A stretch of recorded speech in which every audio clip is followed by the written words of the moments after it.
अगर आप भी चाहते हैं कि आरसीएम म्यूजिक के वीडियो सबसे पहले आप तक पहुंचे, तो लाल बटन को दबा के चैनल को सब्सक्राइब जरूर करें और साथ में बेल आइकन को दबाना ना भूलें।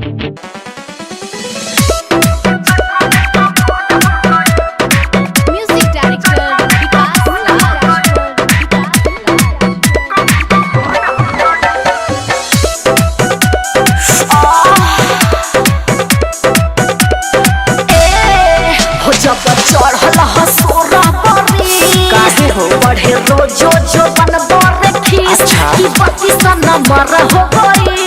अरे पहले पानी लागे खइलू का दानी दादा धर की चक्कर को मोड़ हो गई।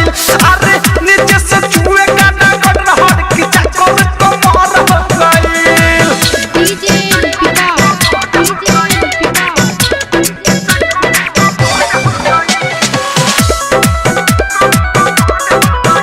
ए बाबू सुना जब मारी में आँख कच्चा कुछ देख लइका होले बच्चा को मोटलू कैसे रानी हो बोले में बाटे कौन सच। मोटलू कैसे रानी हो बोले में बाटे कौन कोनो सच। मारे ना ये में खरोच हो कोनो मारे ना ये में खरोच रे ये मोरा कर खइलू का दानी दादा धर की चक्कर को मोड़ हो गई। अरे नीचे से छुए का डगर की चक्कर को मोड़ हो गई। दंगल रिकॉर्डिंग स्टूडियो नोनोरा।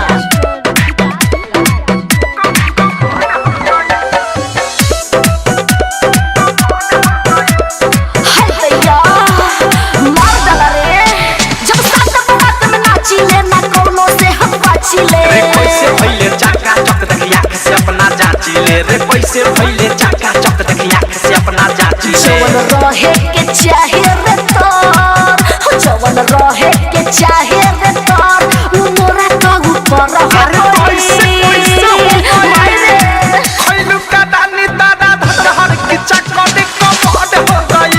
अरे नीचे से छुए का डगर रहर की चक्कर को मोड़ हो गई। डीजे पिता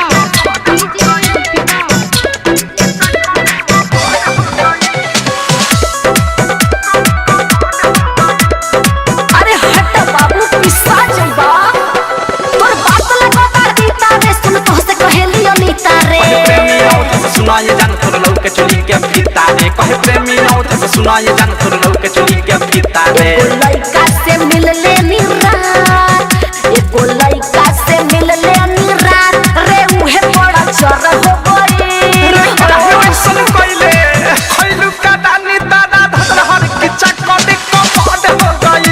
अरे नीचे से छुए का डगर रहर की चक्कर को मोड़ हो गई। डाउनलोड कीजिए RCM music official app play store से। RCM म्यूजिक के सारे ऑडियो वीडियो डाउनलोड करने के लिए